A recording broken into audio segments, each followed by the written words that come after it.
오늘 우리 계신 하나님 말씀이요, 요한계시록 7장 1절에서 17절까지의 말씀입니다. 우리 함께요, 우리 천천히 우리 함께 읽도록 하십시다. 이 일 후에 내가 내 천사가 땅 네 모퉁이에 선 것을 보니 땅의 사방에 바람을 붙잡아 바람으로 하여금 땅에나 바다에나 각종 나무에 불지 못하게 하더라.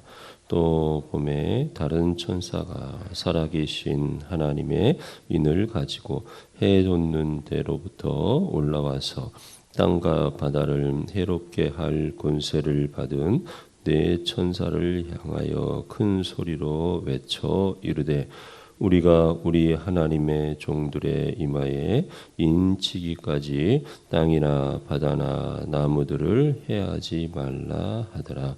내가 인침을 받은 자의 수를 들으니 이스라엘 자손의 각 지파 중에서 인침을 받은 자들이 14만 4천이니 유다 지파 중에 인침을 받은 자가 1만 2천이요 루벤 지파 중에 1만 2천이요 갓 지파 중에 1만 2천이요 아셀 지파 중에 1만 2천이요 납달리 지파 중에 1만 2천이요 므낫세 지파 중에 1만 2천이요 시므온 지파 중에 1만 2천이요 레위 지파 중에 1만 2천이요 이사갈 지파 중에 1만 2천이요 스불론 지파 중에 1만 2천이요 요셉 지파 중에 1만 2천이요 베냐민 지파 중에 1만 인침을 받은 자가 1만 2천이라. 이 일 후에 내가 보니 각 나라와 족속과 백성과 방언에서 아무도 능히 셀 수 없는 큰 무리가 나와 흰 옷을 입고 손에 종려 가지를 들고 보좌 앞과 어린 양 앞에 서서 큰 소리로 외쳐 이르되, 구원하심이 보좌에 앉으신 우리 하나님과 어린 양에게 있도다 하니, 모든 천사가 보좌와 장로들과 네 생물의 주위에 서 있다가 보좌 앞에 엎드려 얼굴을 대고 하나님께 경배하여 이르되, 아멘. 찬송과 영광과 지혜와 감사와 존귀와 권능과 힘이 우리 하나님께 세세토록 있을지어다. 아멘 하더라. 장로 중 하나가 응답하여 나에게 이르되, 이 흰옷 입은 자들이 누구며 또 어디서 왔느냐? 내가 말하기를, 내 주여 당신이 아시나이다 하니, 그가 나에게 이르되, 이는 큰 환난에서 나오는 자들인데 어린 양의 피에 그 옷을 씻어 희게 하였느니라. 그러므로 그들이 하나님의 보좌 앞에 있고 또 그의 성전에서 밤낮 하나님을 섬기매 보좌에 앉으신 이가 그들 위에 장막을 치시리니, 그들이 다시는 줄이지도 아니하며 목마르지도 아니하고 해나 아무 뜨거운 기운에 상하지도 아니하리니, 이는 보좌 가운데에 계신 어린 양이 그들의 목자가 되사 생명수 섬으로 인도하시고 하나님께서 그들의 눈에서 모든 눈물을 씻어 주실 것임이니라. 아멘. 아멘. 할렐루야. 오늘 우리가요, 요한계시록 7장을 읽었어요. 여러분 물어볼게요. 워낙 관심이 아주 깊은 곳이에요, 여기가. 한국 교회가 요한계시록 때문에 사실은요, 굉장히 뭐라 할까요, 내용을 겪는다는 그런 표현이 있잖아요. 그것처럼 교회 안에서 요한계시록을 해서 굉장히 사실은 한국 교회뿐만 아니라 세계 교회가 다 그렇지요, 어려움을 겪었는데 그 중에 하나가 뭐냐면 오늘 나온 뭐예요? 숫자의 개념이에요. 그죠? 몇 명? 14만 4천. 여러분 오늘 이 본문 가운데 쭉 읽으면서요, 여러분이 딱 눈에 들어오는 게 관심이 간다 할까요? 이런 이게 뭐예요? 어쩌면 14만 4천일까요? 그렇죠? 그런데요, 14만 4천 이런 숫자에 집중하게 되면요, 큰 오류를 범합니다. 이단에 빠질 수가 있어요. 이단들이 한국에 있는 교회 기독교 안에서 나온 이단들은 거의 다 숫자 그리고 24만 4천이에요. 그래서 뭐예요? 멀리 갈 것도 없어요. 신천지가 14만 4천이라고. 그렇죠? 여기 안에 들어가야 된다. 사람들에게 신천지뿐만 아니라 이단 세력들이 꼭 이 숫자에 어떤 이런 숫자에 들어가야 된다. 이래 가지고 옛날 92년도인가 이때도 다미선교회라고 하는 시한부 종말론. 그렇죠? 10월 며칠 날이라고 그랬죠? 10월 28일인가? 그때 대단했잖아요. 그때도 막 14만 4천 여기 들어가 있는데 그래가지고 아이들이 어른들이 전부 다 생업도 포기하고 막 그랬었잖아요. 그래갖고 막 여기 들어가서 막 전도한다고 터미널 앞에 가고 하고 있고 부모들이 찾아가서 데려오려고 해도 더 데려갈 수도 없고 지금 뭐 신천지와는 그대로 그 모습이에요. 그런데 여러분 신천지가 지금 14만 4천 넘었어요, 안 넘었어요? 넘었잖아요. 넘어놓고는 또 뭐라고 하냐면은 그 안에서 다시 또 뭐라 할까 막 이런 부분들 뭐 그러니까 숫자에 너무 뭐라 할까요 막 해석을 매달리면 그렇게 돼요. 자요 여기 이 부분에서 보면 그 4절에 내가 인침을 받은 자의 수를 들으니 그러니까 천사가 와서 땅을 어렵게 하는 천사가 있는데 자 보세요. 땅을 어렵게 하는 천사가 네 천사가 왔는데 그들에게 땅을 아직 어렵게 하지 말아라. 내 종들의 인침을 끝날 때까지 그만두어라. 아직 멈추고 있어라. 그런데 그 수가 몇 명이냐? 14만 4천이에요. 그렇죠? 그러면서 유다 지파에서 몇 명? 1만 2천. 루벤 지파에서 몇 명? 1만 2천.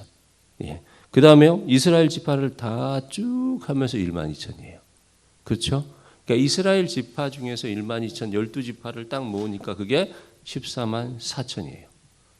그렇죠?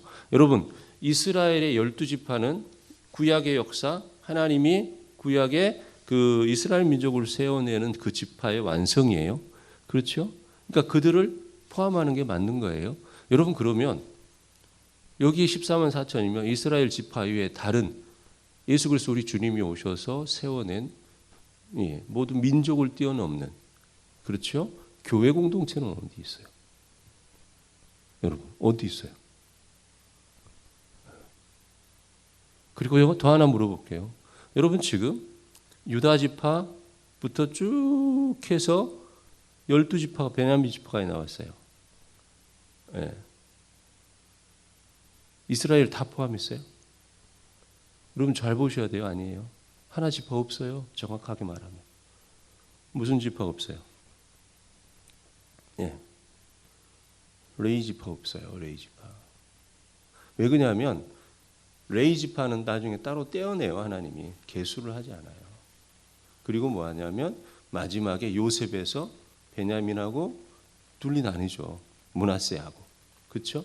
요셉 레위 지파는 성전에서 하나님의 성소에서 성소의 일을 돕는 지파에서 다 빼요. 땅도 안 줘요, 사실은. 그리고 뭐요? 나머지 이제 12지파가 됐잖아요. 요셉 지파가 둘로 나눠서 여기에서 나온 11조로 사실은 그들은 생활하고 성전에 들여진 제물로 그들은 생활. 영원한 양식으로 하나님이 주셨다고 그랬어요. 근데 여기에 보면 레위 지파는 없어요. 그럼 어떻게 해석할까요, 이게? 그럼 레위 지파는 버림받은 거예요? 여러분 이게 뭐냐면 상징인 거예요.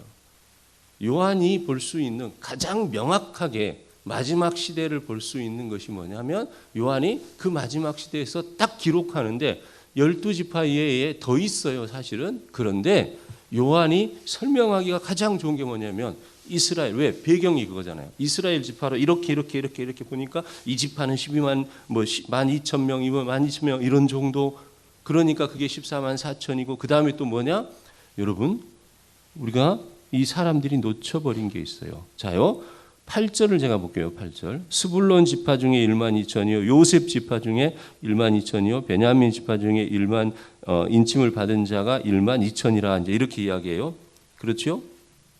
자요. 요셉 지파 중에 1만 2천이요. 베냐민 요셉이 둘로 나뉘었어요. 근데 요셉 지파 그다음에 베냐민을 따로 셌기 때문에 이제 그렇게 되는 거예요. 그런데 그 다음 뭐예요? 이 일 후에 보니 그 다음이 중요한 거예요. 이 일 후에 내가 보니 각 나라와 족속과 백성과 방언에서 아무도 능히 셀 수 없는 큰 가지가 나와 흰옷을 입고 손에 큰 무리가 나와, 그렇죠? 아무도 능히 셀 수 없는 큰 무리가 나와 흰 옷을 입고 손에 종려 가지를 들고 보좌 앞과 어린 양 앞에 서서 큰 소리로 외쳐 이르되 구원하심이 보좌에 앉으신 우리 하나님과 어린 양에게 있도다 하니. 자, 여기 14만 4천 명만 있어요? 아니면 이스라엘 민족만 있어요? 아니면 다른 있어요? 없어요? 있지요. 정확하게 보셔야 돼요. 예. 이 일 후에 내가 보니 각 나라와, 그러니까 이스라엘 민족을 넘은 거예요. 각 나라와 족속과 백성과, 이게 신약이에요. 예수 그리스도에서 이 땅에서 오셔서 구원의 문을 그냥 다 열어버리신 거예요. 한마디로 말하면 이스라엘을 통해서 구원을 하시고 이스라엘이 사명받은 이로서 어떻게 하나님을 섬기고 살아가는지를 보여줌으로 복음이 열려지기로 원했지만 이스라엘은 자기들끼리 유대인 돼버리잖아요. 그래서 주님이 오셔서 보혈의 피로 자신을 고백하는, 영접하는 자, 곧 그의 이름을 믿는 자에게는 무슨 권세? 하나님의 자녀가 되는 권세를 주시잖아요. 그래서 뭐냐? 교회는, 신약은 어디로요? 이스라엘 민족과 이방으로 다 올라가잖아요. 그게 뭐냐? 각 나라와 족속과 백성과 방언에서. 그 다음에 뭐냐면 자기는 이스라엘 민족이 눈에 딱 들어오는 거예요. 그러니까 그 지파 가운데 1만 2천, 1만 2천. 근데 그 숫자도 1만 2천, 1만 2천. 이것도 정확한 게 아니라 그 상징으로 보는 거예요. 어떻게 보면. 그래서 한 14만 4천. 그리고 났더니 이 후에 내가 이렇게 세어보면서 내가 이야기했는데, 그리고 났더니 그 위에 보니까 각 나라와 족속과 백성과 방언에서 아무도 능히 셀 수 없는 큰 무리가 나와 흰옷을 입고 손에 종려가지를 들고 보좌 앞과 어린 양 앞에 서서 큰 소리로 외쳐 이르되 구원하심이 보좌에 앉으신 우리 하나님과 어린 양에게 있도다 하니. 아멘. 여러분, 숫자가 14만 4천 절대 이런 게 아니에요. 단지 14만 4천 명을 이렇게 본 것은 요한이 이스라엘 백성, 이스라엘 출신이었기 때문에. 그렇죠? 그래서 거기에 관심을 넣은 거고, 나머지, 그리고 보니까 뭐냐? 각 나라와 족속과 백성과 방언에서 정말 능히 셀 수 없는 그런 수많은 이들이 뭐예요? 흰 옷을 입고 큰 종려나무까지 들고, 그 다음 중요한 거예요. 보좌 앞에 어린 양 앞에 서서, 보좌 앞과 어린 양, 하나님 앞과 어린 양, 예수 그리스도 우리 주님 앞에 서서 뭐예요? 큰 소리로 외쳐야 돼. 구원하심이 보좌에 앉으신 우리 하나님과 어린 양에게 있다. 여러분, 이 찬양도 있잖아요. 예, 그렇죠? 이 찬양 알죠? 박종호 집사가 구원하심이 보좌에 앉으신 우리 하나님과 어린 양에게 있도다. 뭐 하면서 그 불렀던 찬양, 막 그렇죠? 그것보다 더 우렁찬 소리가 이 사람들이, 하나님 나라에 있는 이 영혼들이, 그렇죠? 찬양하고 있다. 그리고 모든 천사가 보좌와 장로들과 네 생물이 주위에 서 있다가, 지금 앞에 나왔던 그 뭐라 할까, 요한계시록에 쭉 나온 뭐예요? 그게 뭐예요? 천사들 나왔죠. 그렇죠? 장로들, 네 생물이 나오죠. 그렇죠? 그 보좌, 그런데 그들이 뭐예요? 다 앞에, 그 보좌 앞에 엎드려 얼굴을 대고 하나님께 경배하여 이르되 아멘. 찬송과 영광과 지혜와 감사와 존귀와 권능과 힘이 우리 하나님께 세세토록 있을지어다. 아멘 하더라. 여러분, 이게 뭐냐면, 여러분, 요한계시록에 하늘의 예배가 있는 거예요. 그 수많은 하나님 나라에 있는 이들이 이 종말의 때 하나님을, 예수님을 찬양하는데, 내가 보니까 우리 같으면 어때요? 우리 같으면 어디 저기 뭐예요? 경상도 사람들이 한 1만 2천, 전라도 출신들이 얼마, 충청도 출신, 우리 같으면 그렇게 셌을 거 아니에요. 마치 그것처럼. 여러분, 숫자에 14만 4천에 들어야 된다, 이런 거 떨지 마세요. 분명한 것은 성경은 그렇게 우리에게 가르치지 않아요. 그 다음에 또 뭐냐? 기독교 이단의 역사가 그걸 설명해요. 어떠한 이단도 숫자 가지고 다 그랬고, 날짜 가지고 그랬고, 모두 다 실패했어요. 그리고 성경은 분명히 말해요. 예수님은 어떻게 오신다? 하늘로 가신 그대로. 아멘. 예. 더 이상 사람의 어떤 그 몸으로 오시는 게 아니에요. 여러분 이걸 기억하셔야 돼요. 그 다음에 뭐냐? 하늘에서 이런 영광의 하나님 앞에 찬양, 예배가 있다. 그리고 여러분은 하늘에서의 예배의 주인공이 되렵니까? 땅에서의 예배의 주인공으로 끝나서 그 다음 어떻게 해요? 이 땅에서 드리는 예배를 통하여서 하나님께 영광을 올리며 하늘의 예배의 주인공이 되어야 되는데 저 밑에서 아브라함이여 내 손끝에 물 한 방울만 떨어뜨려서 내 목을 좀 서늘하게 이렇게 하는, 여러분 그렇죠? 그 부자처럼 저 밑에 있는 그 영혼이 되렵니까? 여러분 이것이 중요한 거예요. 13절에 장로 중 하나가 응답하여 나에게 이르되 이 흰옷 입은 자들이 누구며 또 어디서 왔느냐? 여러분 물어봐요. 이스라엘 민족만 물어보면 이 흰옷 입은 자들이 누구인지 물어보면, 그랬더니 내가 말하기를 내 주여 당신이 아시나이다 이렇게 하니까 그가 나에게 이르되 이는 큰 환난에서 나오는 자들인데 어린 양의 피에 그 옷을 씻어 희게 하였느니라.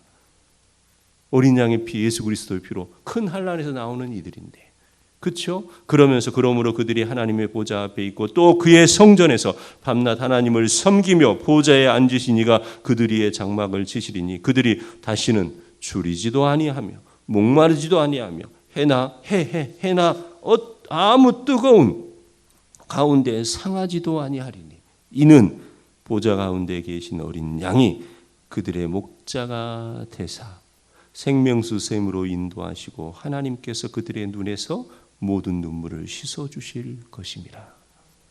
예수 그리스도께서 우리에게 이렇게 한다고요. 어쩌면 인생은 이 땅이요 환난의 연속인지 모르죠. 여러분 그렇지 않습니까?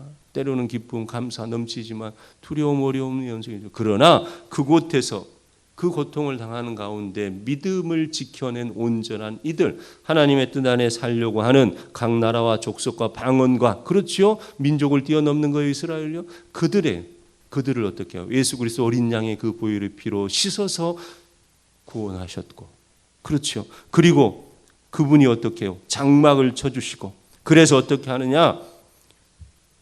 16절 그대로요. 다시는 줄이지도 않고 목마르지도 않고 해나 아무 뜨거운 가운데 상하지도 아니하고, 그렇죠? 그래서 어떻게 해요? 보좌 가운데 계신 어린 양이 그들의 목자가 되사 생명수 섬으로 인도하시고 하나님께서 그들의 눈에서 모든 눈물을 씻어 주실 것이라. 여러분 이게 소망이에요. 우리 주님이 분명히 우리를 이렇게 하신다는 거예요. 여러분 그 소망의 주인공들이 되셔야 해요. 17장의 말씀을 읽으면 14만 4천이 여러분의 관심이 아니라 하늘에서의 예배가, 그리고 예수 그리스도 우리 주님께서 뭐예요? 무엇 하셨다는, 우리를 그 어린 양의 보혈의 피로 씻어 구원하셨고, 그리고 그분이 우리의 목자가 되어주셔서 생명수 샘으로 인도하시고 하나님은 우리 눈에 있는 모든 눈물을 다 씻어주시는 그분이시다. 아멘 할렐루야. 우리 이렇게 하늘의 소망을 바르게 보십시다. 계시록을 통하여서 주시는 하나님의 이 소망을, 그리고 어떻게 해요? 하늘에 있는 하나님의 그 보좌 앞에서 모든 이가 하나님께 영광을 올리는 구원하심이 보좌에 앉으신 우리 하나님과 누구에게 있도다? 어린 양에게 있도다. 아멘. 여러분 이 찬양을 하나님 내가 올려드리는 하늘의 예배자가 되기 위해서 오늘도 주님 말씀 붙들고 정말 살아갑니다. 주님 나와 우리와 우리 자녀들과 우리 교회 우리 성도들과 동행해 주시옵소서. 아멘. 여러분 이것이 여러분의 고백이 되기를 소망합니다. 그래서요 정말 하나님 나라의 주인공이에요. 그게 중요해요. 여러분 그 소망으로 살아갈 수 있기를요 주님의 이름으로 축복합니다. 아멘. 기도하십시다. 하나님 어떠한 숫자 노름에도 빠져들지 않고, 그래서 이단에 빠져들지 않고 바른 믿음, 건강한 믿음, 온전한 믿음을 가지고 정말 하늘에 있는 예배의 주인공이 되는 그러한 우리들, 주님께서 우리를 그 어린 양의 피로 씻어서 구원하셨고 우리의 목자가 되어주셔서 우리를 생명수 샘으로 인도하시고 하나님은 우리 눈에 있는 모든 눈물을 씻어주시는 그 하나님 나라 주님 소망하며 오늘도 참으로 주의 사람으로 살아가는 우리가 되게 하여 주시옵소서. 믿음의 온전한 발음, 하나님이 이것을 통하여서 주님의 사람으로 살아감으로 주님을 기쁘시게 하고 이 땅에서 정말 하늘의 소망을 두고 살아가는, 그래서 마지막 종말이 왔을지라도 우리 주님 재림 때에 두려움으로 맞는 우리가 아니라 소망으로 기쁨으로 영광의 찬양을 가지고 만나는 그러한 우리가 되도록 주님 우리와 함께하여 주시옵소서. 감사를 드립니다. 예수님 이름으로 기도합니다. 아멘.